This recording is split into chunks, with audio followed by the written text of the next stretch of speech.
Have you ever felt like something or someone really wanted you, but you didn't want them back?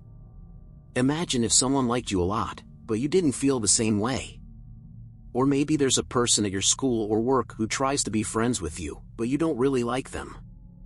These people aren't just asking for your stuff, they want you, your company, your friendship, everything about you. It can be kind of creepy and uncomfortable. Well, something like that happened to me when I was 8 years old.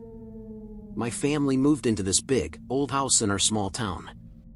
It wasn't a permanent move. My parents thought it would be good to live somewhere else for a while to reduce stress. I was excited about the new house at first. It looked a bit old and worn, but I didn't feel scared or anything. I explored the two-story house, and even though it made some creaky sounds at night, it seemed pretty normal. I played my Nintendo 64 before bed, kept the TV on, and usually fell asleep easily. But there was something strange about the house. It was like it really wanted us to stay there. It made weird noises, and I started feeling uncomfortable. It was like the house was trying hard to keep us there, even though we were supposed to leave soon. It was a creepy experience that no one should have to go through. When I wasn't at school, I usually played in my room. But my best friend didn't like the house as much as I did. One day, when my friend, my dad, and I were hanging out, we found a secret space behind the wall in my parents' bedroom. I was scared at first and didn't want to go in alone, but with my friend and dad, I felt braver. Inside, it was tight and small, too cramped for my dad to fit properly. But my friend and I could, and it turned out to be okay. The space had some red and black spray paint on the walls, but other than that, it was just bare wood and some insulation showing. The weird thing was, there was a latch door, and under it, there was this really grainy sand. In that sand, we found buried army men, different from the ones we usually played with. My dad tried to look further into the space and said, "Looks like someone forgot about these army men. You two can have them now." But both my friend and I didn't feel like taking them out. Sorry to interrupt, but I love sharing stories on my channel. With just 8 subscribers, it's a bit demotivating. I work hard on my videos, so getting likes and subscriptions means a lot. Could you please support my channel by liking and subscribing? It's a small but meaningful reward for my effort. Thanks. After subscribing, share your name in the comments. I'll give you a shout out in my next video as a heartfelt thank you. Now, let's continue the story.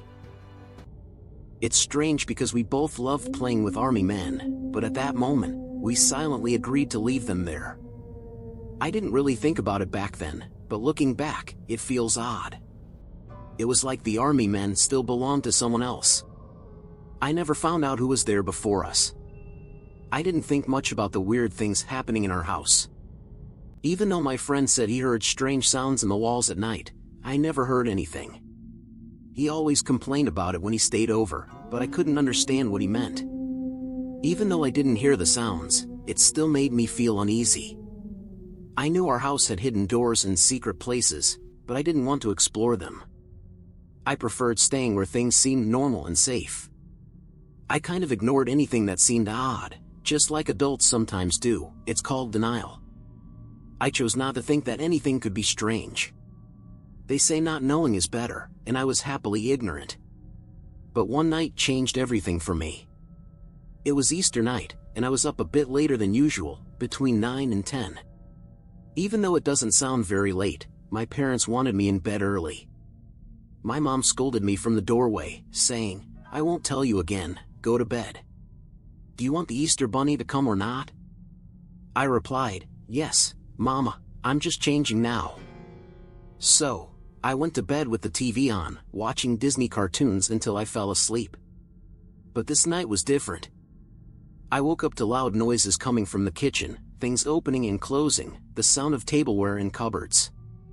I thought it was the Easter bunny hiding eggs, being all innocent because I was only 8. But when I got out of bed to go to the bathroom, I heard a big thud in the kitchen. I stopped, worried that I might upset the Easter bunny. Turns out, there was something else in the kitchen, and it wasn't the friendly Easter bunny I imagined. In the dimly lit room, I saw a dark figure that wasn't just a regular shadow. shadows stick to surfaces, but this thing was like a pitch-black silhouette, crouching like a predator. I should have been really scared, but I was still half asleep and couldn't fully understand what was happening. I just stood there, kind of dreaming.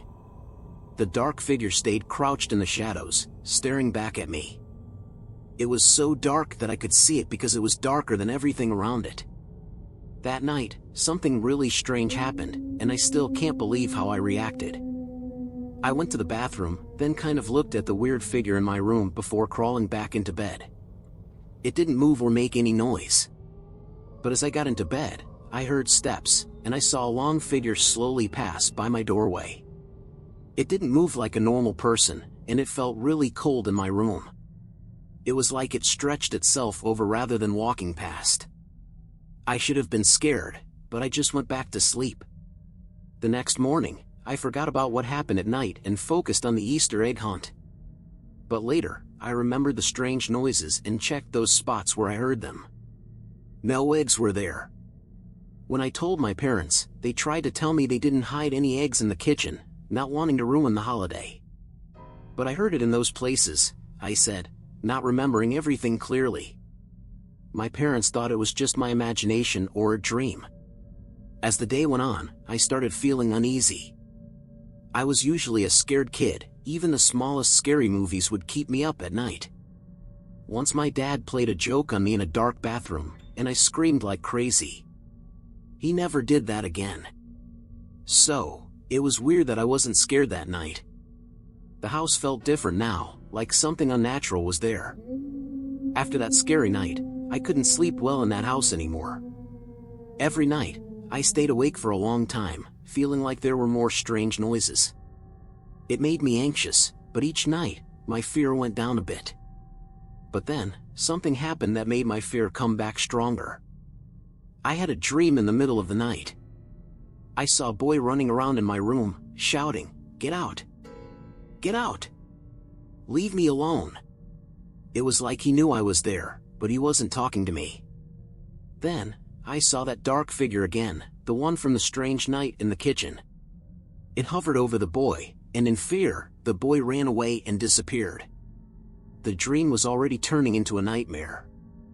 The figure stopped, everything got silent, and then it turned its gaze towards me. Slowly, it moved over to me in a way that's hard to describe. It stretched and oozed, almost like it was floating. I couldn't move, I was scared stiff. It came closer and closer, even when it came into the light, it stayed completely black. Then the light went away, but I could still see it. It was darker than anything else, it was like a black hole. It came right up to my face. With a lump in my throat and sweat all over me, I tried to ask a question. Who or dash was all I could say before it surrounded me, and the dream ended. I woke up covered in sweat, my heart beating really fast. I immediately called for my parents that night. Thankfully, that scary dream was the only really bad one I had in that house, at least the only one with that creepy thing in it. I did have a few other not-so-great dreams, but they didn't have that weird figure. I felt like something wasn't right in that house. A few strange things happened, and the nights were always uneasy. I heard noises, but not as much as my friend mentioned. Those sounds in the walls he talked about? I never heard them. It felt like something wanted to be with me without me knowing.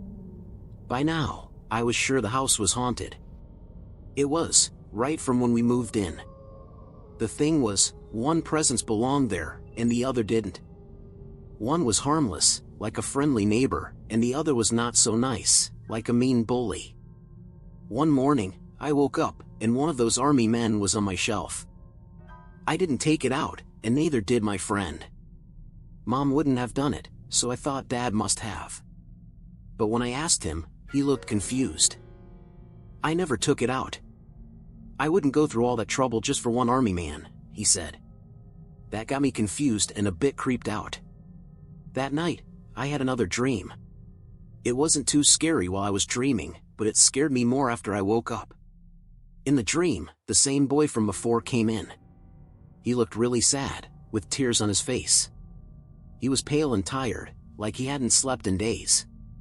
He stared right at me and in a weak, sobbing voice, he said. "I gave you nothing." Then, a weird sound I can't describe got louder and louder, and the voice slowly faded away. Don't let this happen to you," he said before disappearing completely. The dream either ended there or I just couldn't remember anything after that part. Even though I was just 8, I understood what the sad boy in my dream meant. It kind of made sense, and I bet you know what it meant too. My family was doing better, so we decided to move back to our old house. I left that army man where it belonged, thinking my worries would be over. Our actual home was a trailer house, a bit worn down, but nothing strange except for a place before it that burned down. As far as we knew, nobody died in the fire. Our house had no dark history to suggest anything weird. But I brought something back with me, and as you know, it definitely wasn't that army man. Things were pretty normal after moving back. I wasn't scared anymore, but I worried about my parents going back to being grumpy. They never really liked the house, but we couldn't afford something better. I spent most of my time playing outside or in my room. I mostly pushed the scary events from the rented house out of my mind. But some things changed about me. It took me a really long time to fall asleep at night. I wasn't scared, just wide awake for no reason.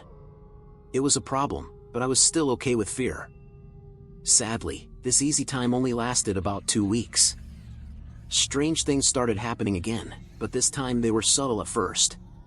One day, I was looking through my mom's music albums. While reading the back of one cover, I noticed a quick black figure running behind me. It scared me, but I thought maybe it was just my imagination. Sometimes, the whole room would seem dark for a moment, but I brushed it off. Unfortunately, things got worse. First, my paranoia came back. At night, I felt terrified and couldn't sleep well.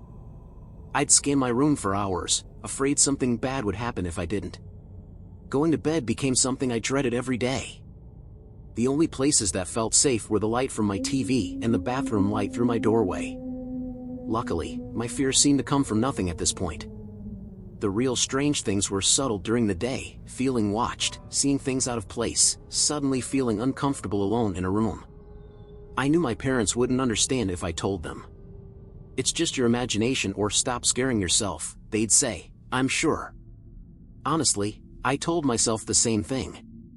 I tried to be as logical as an 8-year-old could be. But deep down, I didn't feel safe at all.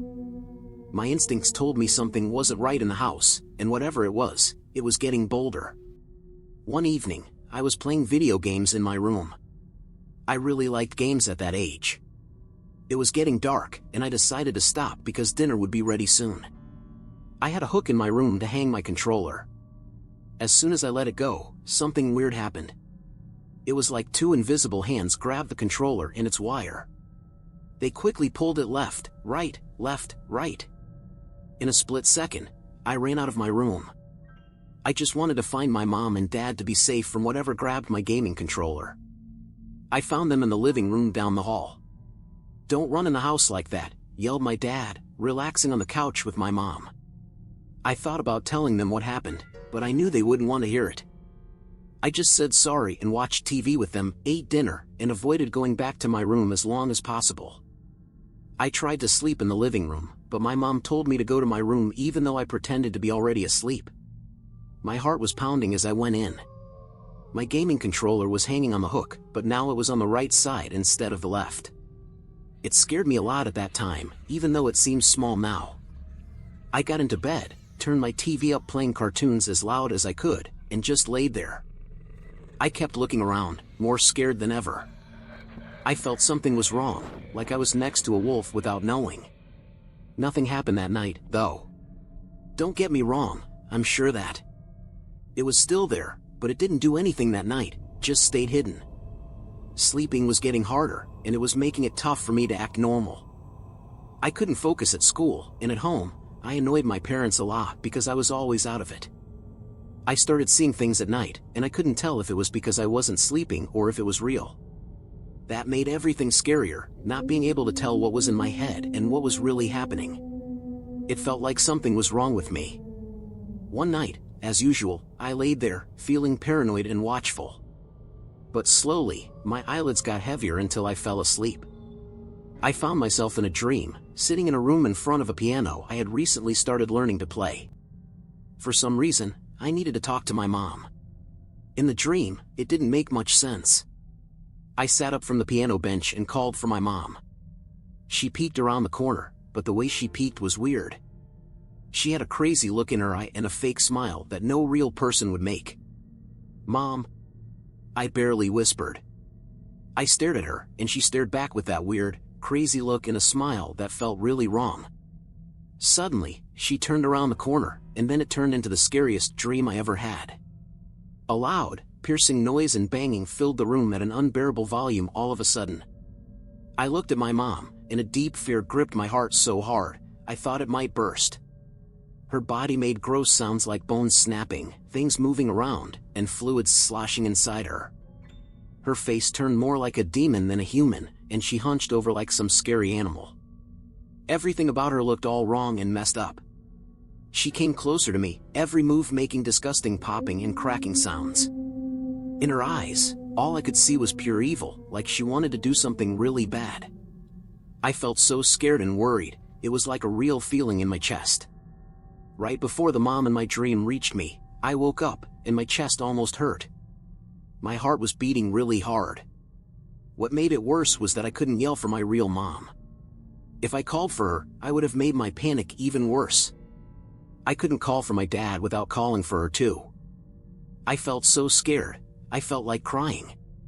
Suddenly, I heard a quiet knocking sound. Something was whispering a single word, and after listening hard, I figured it out. "Christopher." It faintly whispered. My heart sank when I recognized my name being said in that creepy way. "Christopher, honey, are you okay? It sounded like you had a very bad dream." It was my mom's voice, and even after the scary dream, I felt relieved. It takes a lot to be scared of your own mom. She was way better than what I thought it might be at first. "Mom," I faintly said. It wasn't normal for her to talk without actually coming into my room, and the way she talked sounded strange. However, she did come in after that. She quietly and gracefully floated into the room. At first, it looked like her. Then, I saw it. Her eyes were just empty holes. I didn't run away, though. I should have, but I think I was so shocked, I didn't really believe it. All I could do was say a few words. Who are you?" It gave me a creepy smile. It was long, from ear to ear, and wavy, like some badly made clay figure. "I'm your mother, of course." I felt a strong urge to argue. This thing was definitely not my mother.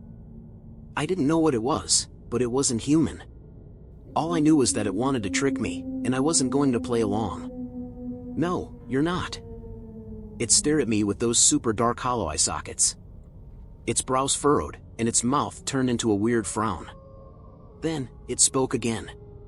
"And you." It spoke softly and gently, like the most innocent and caring voice. But then, it changed to fit its weird face. The voice became warped, thick, and deep. "You are mine." It reached for me, and I screamed as loud as I could. I ducked under its reach and ran out into the hallway. My parents quickly turned on their lights as I headed for their room. I didn't look behind me. At first, they were worried. But when I tried to explain what happened, my mom sighed, and my dad scowled at me. "Chris, you're 9 now. It's time to grow up. If you can't get over these imaginary fears, we might need to get you some help. Do you want people to think you're crazy?" "No, Dad," I said with shame. "All right, listen, we're tired. Go back to bed and get some sleep so you're not a zombie tomorrow." There was no way I was going back to my room. I rejected that idea so much, I'd rather sleep in a sewer. "No! Please! I can't, just let me sleep with you guys tonight." My dad looked angry now. "You can't be serious. You need to gr-dash." "Jeremy," my mom interrupted, "just this night should be fine." He obviously had a very vivid nightmare. "You can be understanding of that." My dad sighed and relaxed his face. "All right, Chris, but tomorrow you've got to get over this. Promise me, Chris." I promise, Dad. I climbed into bed with my parents, feeling safer than I had in a long time. They fell back asleep quickly, but I still had trouble sleeping in the darker room. I looked out the doorway, and my heart skipped a beat. Past my parents' doorway, in the hallway, was my fake mom. It stood there with a serious face, staring straight at me. It whispered, talking to me. I was going to give you so much. I was going to show you things no one else can. We need each other, Christopher. You need me as much as I want you. I stayed in bed, as close to my real mom as I could, with hot tears running down my face. It went on like that for a while. It told me about how it wanted to show me things, that I would love it if I trusted it. It asked me to come see it, made bribes. But there was no way I was going to believe anything it said. After a while, it got darker. It grew impatient, saying if I didn't come to it, it would grab me itself. Fine, cling to your pathetic mother, you calf. What does she give you that I can't? The dark, distorted voice returned, and it started to lose the form of my mom. It looked more like that super dark shadow I had seen before. Remember, boy, you can't hide from me. You will be left alone, and there will be no one to help you. With that, it started to fade away. I mean, the shadow kind of just disappeared into the darkness, so it didn't stand out as an even darker part of the shadows. The next day, I managed to stay the night at a friend's house. Right after that, I spent 2 weeks at my grandparents' place. I avoided having to sleep alone in a room for as long as possible. Some nights I had more nightmares. In one, I was back in my house, alone in the living room, sitting on the couch. The shadow appeared in the doorway, staring at me with 2 eternal green eyes. A loud demonic roar filled the room, and my chest felt like it was being torn open. The purest form of dread and terror was filling me up, stronger than the anticipation of death. I screamed and then woke up suddenly, in pure silence. In the next dream, I was in a room I didn't recognize with my mom and a stranger. I walked around like a bored child when suddenly, 2 pitch-black arms stretched across the floor and grabbed me from a black void on the wall. Those same green eyes were inside the void. I screamed and called for my mom, but she didn't even notice me. No matter how hard I fought and screamed, I was always pulled back towards the void, and my mom did nothing. The same feeling of absolute dread, pure and ancient terror, filled me. I gave up, and right before I was pulled into the void, I woke up. When I finally came back home, it was a happy reunion with my parents. I think they were happy to be away from my issues for a while, but they missed me. I went through the day as normally as I could, and I did feel a bit better despite the awful nightmares I had been having. When it was time for me to go to sleep, however, I was still terrified. After that night of the thing trying to take me, I simply could not bring myself to sleep in that room again. I scanned around constantly, waiting for something terrible to happen. Much to my astonishment, however, nothing happened. Nothing happened the next night either. Nothing for the next month, nothing even happened within the next year. My life went back to normal. I was 12 years old and had come to think that the horrifying events from when I was 8 and 9 years old were simply products of my own mind. I really didn't want to believe that it was real. Alas, I would be punished for betraying my own senses. I've never been confirmed to have any issues with my mental health. Believe me, I got myself tested after I grew up. If I ever was ill that way, I made a full recovery after my childhood. I have good reason to believe that I was healthy then as well, sadly. One evening I was home alone. My parents were out of town grocery shopping in a bigger city about an hour away. They could buy things there that weren't available where we lived. I never liked going shopping with them, so I chose to stay home alone. It was about 8 at night, and I was simply in my room watching television. Suddenly, I heard my mother's voice. "Christopher, can you come help us, honey?" Normally I could hear my parents in the driveway before they came inside, but I figured I must have been really out of it watching television. It was typical for me to help them bring groceries inside as soon as they got home. "Coming," I said as I then walked down the hallway to the kitchen. My mother was at the table with her back turned to me. She seemed to be looking down. I noticed she was alone. "Where's Dad?" I inquired. "He's going to the bathroom, come he dash." I quickly tuned her out, however. I had a quick nervous feeling as I realized that I had used the bathroom and didn't flush. I ran back down the hall as fast as I could to the bathroom, then saw that Dad wasn't there.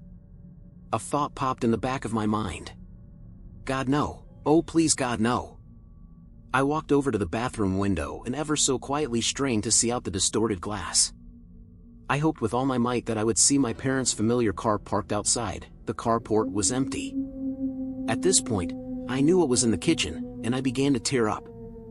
I had two ways of getting out of the house. There was the kitchen door, obviously out of the question. My other option was to run back into the hallway and into the living room, where the only door out was. This was still difficult, as I would have to get closer to it by going back down the hall. I felt a strong conviction to get out, however, and quickly acted. I quietly but quickly paced down the hall. It was standing there waiting for me. Those hollow eyes, those infinitely dark, empty sockets. They bored into my own eyes, as if they were ready to devour me whole. Chris, I asked for your help. Get away from me. I know what you are. Don't talk to me like that, boy. Get over here, now. Leave me alone. I quickly turned the other way back down the hall and ran into my room. I locked the door and quickly dragged my dresser in the way. I could hear it walking slowly towards my door. Thud. Thud. Thud. I backed away as far as I could from the door, whimpering and curled up in the corner. Let me in, Chris. I'm not angry, I promise. I didn't respond, I just hoped with all conviction that it would go away. I could see two black shoes through the crack of the door melt away into shadow. Let me in, Chris, quit messing with me. What do you want from me? There was a pause. All I could hear was my heart beating and the television in my room. Then suddenly, in a dark booming voice, it gave me its answer. I want you, you are mine, Kath. With that, the power in the house went out. My television and the lights both went out, and my terror exploded. My door burst open and my dresser flew against the wall, nearly hitting me. I screamed and felt two ice-cold hands grab my ankles. All I could see were two green orbs above me. I gripped the floor as hard as I could, fighting with all my strength to stay put. It dragged me out of my room with ease anyway. It took me down the carpet hallway, some of my fingernails were torn off as I gripped the floor. At this point, I could process only one emotion, one thought. Fear, the desire to escape. It dragged me out of the door outside, and with a shadowy tendril, it stitched my mouth close. All I could let out now were muffled moans of pain and terror. It continued speaking to me in its dark voice, but this time, instead of it being a demonic boom, it was like a subtle whisper in the wind. We will have so much fun together, Christopher. I'm so happy we'll finally be together. I strained to see where it was taking me. I gasped in my mind when I saw where. We were headed towards my neighbor's old well. Down, down, down we'll go. Don't worry, you'll never be alone again. I tried to scream in response, but I simply felt more warm blood from my lips drip down me as my pleas for help were muffled. You had me worried, little calf. I thought I was going to actually lose you. No one gets away from me. It began to speak with an almost tired voice. I've been doing this for far, far too long to lose. We weren't far from the well. At this point, I was so exhausted I couldn't even fight anymore.